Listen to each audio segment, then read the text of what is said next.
My best buddy Rick and I were out hunting when we suddenly heard some strange noises. After looking around carefully, I spotted an elk.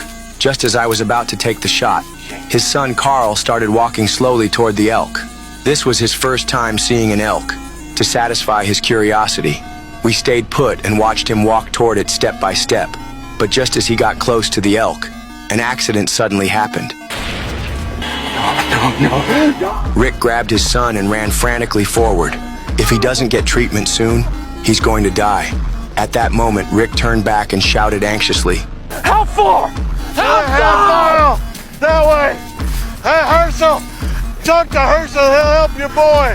This guy next to me is called Otis. He's the one who accidentally shot Carl just now. Rick kept carrying his son and running desperately forward. He finally saw the place Otis had mentioned. Then Herschel and his family immediately came out. He asked if the kid had been bitten by a walker. Rick said his son was accidentally shot by Herschel's people. Herschel immediately had Rick bring the child inside. His family quickly prepared the medical supplies. Then they immediately started working on Carl. Rick was beside himself with worry. I watched my best friend looking so heartbroken. I encouraged him to stay strong. Then Herschel opened the door and came in. He said Carl's injuries were very serious. He needed surgery as soon as possible, but they didn't have the medical supplies needed for surgery, since Carl might need a blood transfusion at any time. Rick had to stay here at all times.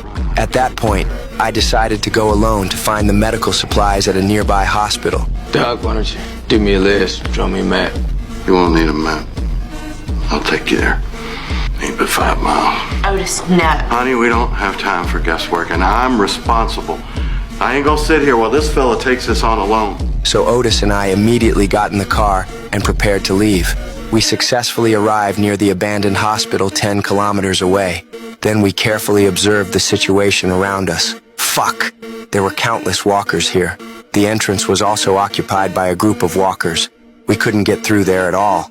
Night was about to fall. I quietly crawled into a police car. After opening the trunk, I found some flares. It got completely dark. We threw the flares into the distance. All those fucking walkers were completely drawn away by the light, so we took the opportunity to quietly rush into the medical room. Then we stuffed the needed medical supplies into our backpacks as fast as possible. Things were going very smoothly, but just as we were about to leave, those walkers had already returned to their original positions. We had no choice but to run like crazy. Countless walkers were chasing us from behind. Since Otis was pretty heavy, he ran slowly. We were quickly surrounded by walkers. I immediately broke the glass and got